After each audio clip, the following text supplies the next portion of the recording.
활동한 우리 지역 시민사회도 참여와 협치에 변화된 모습을 보였습니다. 그러나 자치단체마다 시민사회 목소리에 더 귀 기울여야 한다는 지적은 여전합니다. 올여름 휴가철 가볼 만한 섬, 오늘은 고흥 우도를 소개합니다. 하루 2번 바닷길이 열리는 색다른 섬에서 청정바다는 물론 신선한 해산물도 즐길 수 있는 곳입니다. 365개 크고 작은 여수의 섬들이 해양 생태 관광 자원으로 떠오르고 있습니다. 여수시가 이를 적극 활용한 관광 프로젝트를 다양하게 시도해 주목됩니다. 다음 달 광양에서 전국에서는 처음으로 어린이 보육재단이 공식 출범합니다. 임신에서 출산, 보육까지 체계적인 지원 사업이 다양하게 펼쳐집니다. 여러분 안녕하십니까? 민선 6기 3년 동안 각 자치단체는 시민들의 참여 기회를 확대하며 협치에 공을 들였습니다. 그러나 여전히 시민사회의 목소리를 외면하거나 논란을 자초한 사례도 적지 않았습니다. 문형철 기자가 정리했습니다. 민선 6기 출범 이후 모든 지자체가 입을 모아 강조했던 건 소통이었습니다. 여수시는 주민 100명이 참여하는 시민위원회를 구성해 각종 정책에 대한 여론 수렴 창구로 활용했고, 일찍이 소통 전담 부서를 신설했던 순천시도 SNS를 활용한 밀착형 소통에 공을 들였습니다. 광양시의 경우 시민단체와의 논의를 통해 각종 개발 사업을 중단하거나 불수용하는 결단을 내린 데 이어 최근엔 대규모 발전소 건설에 공식적으로 반대 입장을 밝히며 주민들과의 공동 대응을 약속한 것도 진일보한 성과로 꼽힙니다. 시민들의 생각에 쫓아서 그런 역할들을 한 것에 대해서는 고무적으로 생각을 합니다. 다만 그것을 선언적으로 그칠 것이 아니라 관계기관이나 회사 등을 찾아다니면서 설득도 하는. 반면 발전소 유치를 추진했다 거센 비판 여론에 휩싸였던 고흥구는 유치 포기를 선언한 이후에도 일부 주민과 신경전을 이어가며 오히려 갈등을 키웠습니다. 광양시도 아울렛 입점을 추진하는 과정에서 밀어붙이기식 행정으로 논란을 부추겼다는 비난을 사기도 했습니다. 의회에 대한 지적도 잇따랐습니다. 시민단체나 유족회 요구에도 길게는 수년째 잠들어 있는 여순 사건 조례안과 순천 청소년 노동 인권 조례안. 시대적 요구와 정책의 필요성보다 특정 집단이나 내년 선거에 표를 의식한 직무유기란 비판에 직면했고, 각종 사건과 의혹, 편가르기와 감정 싸움에 시민사회와의 공조는 여전히 뒷전입니다. 지자체는 의견 수렴을 위한 제도적 장치가 과연 실효성이 있는지 다시 한번 점검을 해봐야 할 필요가 있고요. 의회는 그마저도 안 되어 있으니까 빨리 시민들과 소통할 수 있는 다양한 플랫폼을 만드는 것이. 새 정부 기조에 따라 지방자치 분야에도 새로운 변혁이 예고된 상황에서 시민사회와의 진정성 있는 소통 의지와 기반을 다지는 작업이 민선 6기 남은 1년 중요 과제로 꼽히고 있습니다. MBC 뉴스 문형철입니다. 전라남도 의회가 여순 사건 특별법 제정을 정부에 건의하기 위해 관련 작업에 착수했습니다. 전라남도 의회 여순 사건 특별위원회는 오늘 경남 거창군을 찾아 거창 사건 유족회와 간담회를 갖고 특별법 제정 과정과 희생자 지원 내용을 청취했습니다. 거창 사건은 지난 2014년 특별조치법이 제정돼 희생자 추모 사업과 유족 지원 사업에 대한 법적 근거가 마련돼 있습니다. 전라남도 의회는 이번 간담회 내용을 바탕으로 여순 사건 특별법 제정을 촉구하는 건의안을 마련한 뒤 다음 달 임시회에서 채택할 계획입니다. 오늘 슈퍼문이 뜨면서 전남 동부 지역은 오는 29일까지 해수면이 상승할 것으로 예상됩니다. 이에 따라 여수시는 국동과 돌산, 우두리 등 저지대 주민들에게 각별히 주의해 줄 것을 당부하고 비상근무체계에 돌입해 해안가 취약지역에 대한 예찰 활동을 강화하고 있습니다.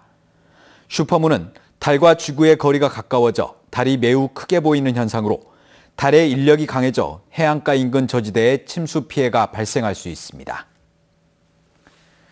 우리 지역에 가볼 만한 섬을 소개하는 시간, 오늘은 고흥의 우도로 떠나봅니다. 하루 2차례만 열리는 바닷길을 따라 섬과 육지가 하나 되는 이색적인 우도는 환경이 깨끗하고 수산물도 풍부해 찾는 발길이 늘고 있습니다. 김종수 기자가 직접 다녀왔습니다. 확 트인 등량만을 중심으로 이어진 고즈넉한 섬을 따라 길이 열립니다. 징검다리를 뜻하는 노두길은 하루 2차례 섬과 무트를 연결하는 삶의 통로입니다. 소의 머리를 닮아 우도라 불리는 이곳은 소처럼 우직하고 듬직한 기운이 넘쳐납니다. 그 기운을 받아 펼쳐진 갯벌 속에는 다양한 생물들이 털을 잡고 방문객들을 반깁니다. 가끔 여기 와서 이거 갯벌 체험도 하고 꽃게잡이도 하고 그러면은 굉장히 재밌고 좋아요. 동네 안악들과 갯벌 이곳저곳을 헤집다 보면 어느새 대야 한가득 돌개가 꿈틀댑니다. 깨끗한 공만에서 잡힌 갑각력 어패류는 맛과 품질이 좋아 전국적으로 인기가 높습니다. 애써 캐낸 수산물로 만든 칼국수와 찜 요리는 땀반, 해풍반이 양념으로 섞여 감칠맛을 더합니다.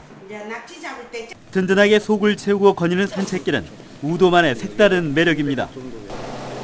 산등성이를 따라 발걸음을 재촉하면 어느덧 눈과 코가 호강할 전망대가 맞아줍니다.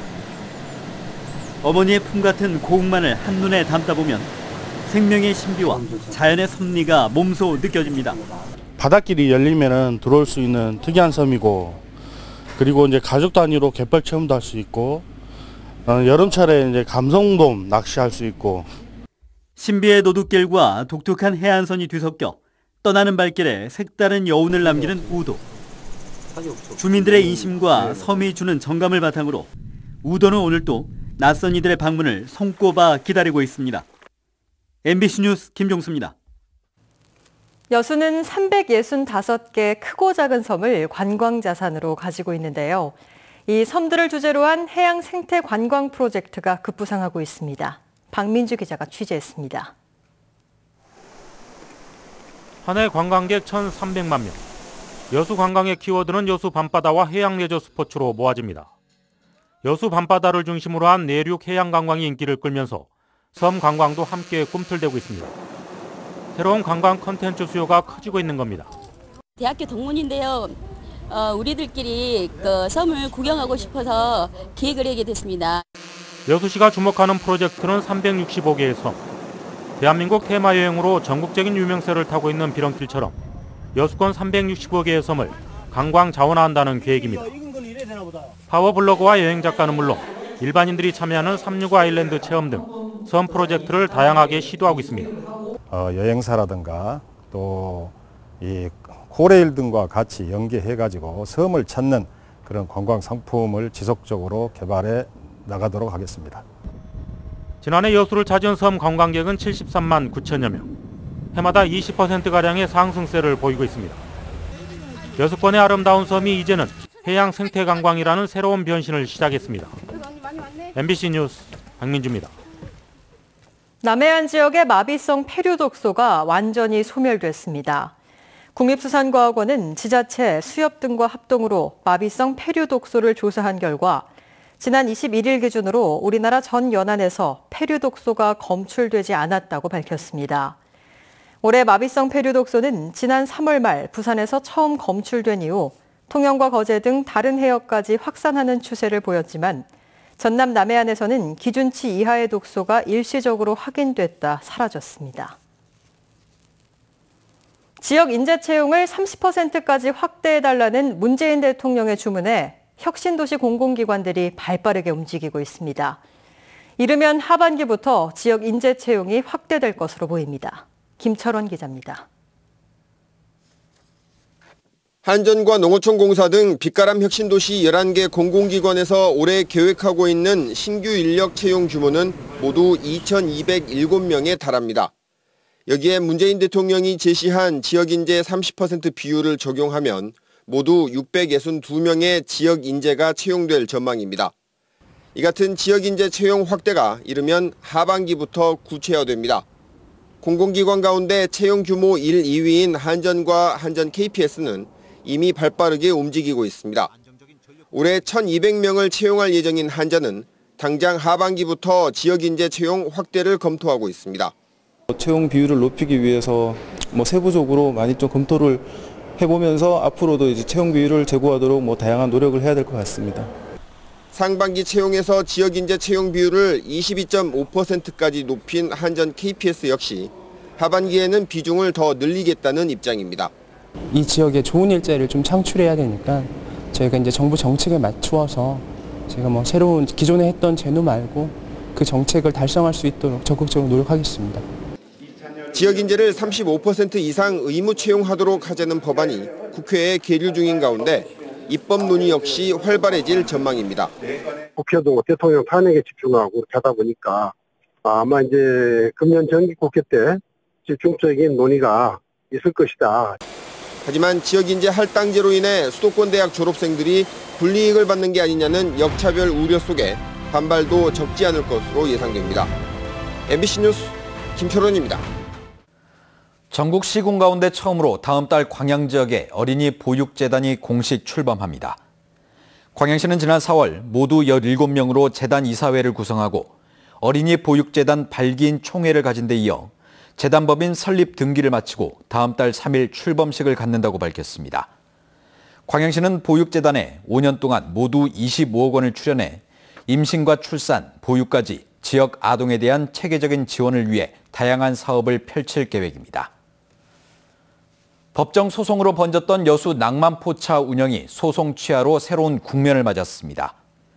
여수시는 1기 운영자 가운데 평가에서 탈락한 5명이 제기했던 운영권 부여계약 체결 금지 등의 소송이 최근 모두 취하됐다고 밝혔습니다. 이에 따라 오는 26일부터 신규 운영자 6명이 낭만포차를 운영할 계획입니다. 탈락자들은 신규 계약자에게 선의의 피해가 가지 않도록 하기 위해 소송을 취하했다고 설명했습니다.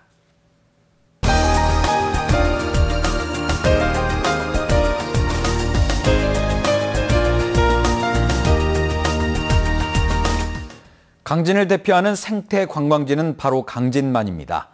가우도와 청자 도요지 또 마량항까지 이어지는 갈대길은 남도의 풍광을 고스란히 간직하고 있습니다. 전라도기행 신광아 기자입니다. 가고 싶은 섬으로 유명해진 강진만 가우도는 요즘 강진군에서 가장 많은 관광객이 찾는 곳입니다. 900m의 바다를 건너는 집트랙과 낚시공원은 가우도의 명물. 주말이면 황가오리 빵을 들고 섬 둘레길을 걷는 관광객들만 하루 7,000명에 달합니다. 자연 그대로, 천혜의 자연 그대로 해가지고 보존이 돼가지고 여기 오시면 이제 가우도 둘레길, 함께해 길, 둘레길 이런 것들이 짱뚱어와 칠개 등 생태 지표종의 놀이터가 된 강진만 갯벌. 갈대밭 면적으로는 순천만과 비슷한 생태 수변공원은 20km에 달하는 자전거 도로를 갖추고 있습니다. 강진만 생태공원에는 강진만을 가로지르는 긴 데크가 설치돼 바닷속 생태계와 갈대숲을 가장 가까이에서 볼 수 있습니다. 강진만을 따라 마량항으로 향하는 길. 천년의 비색을 재창조한 인문공원 청자박물관이 모습을 드러냅니다. 국보급 청자를 만들어낸 박물관은 체험공간과 디지털 박물관을 갖추고 있습니다. 과거와 현재 그리고 또 앞으로의 디지털 박물관에서는 직접 체험하는 컨텐츠들이 있기 때문에 과거, 현재, 미래를 같이 체험을 하실 수 있는 박물관이라고 할 수 있어요. 다양한 청자 장인들의 판매장과 한국민화뮤지엄은 청자 박물관을 찾는 이들만 즐길 수 있는 재미. 다음 달 청자 축제를 앞두고 오토 캠핑장도 개장해 머물렀다 가는 관광지로 탈바꿈하고 있습니다. 청자의 유혹을 뒤로하고 다시 갈대와 바닷길을 따라 남으로 향하면 국내 최초의 미항인 마량항에 닿습니다. 매주 토요일 수산시장과 청자 경매, 음악회가 열리는 곳에서 까막섬 너머로 지는 노을을 감상하며 남도답사 1번지 강진만 여행에 정점을 찍습니다. MBC 뉴스 신광하입니다. 전라남도가 지역 현안 사업에 대한 국고 지원을 건의했습니다. 김갑섭 도지사 권한대행은 어제와 오늘 이틀 동안 국회에서 지역 출신 예결위원들을 만나 이번 정부 추경 예산안에 일자리 창출과 가뭄 대책 사업비 등이 반영될 수 있도록 협조해 줄 것을 요청했습니다.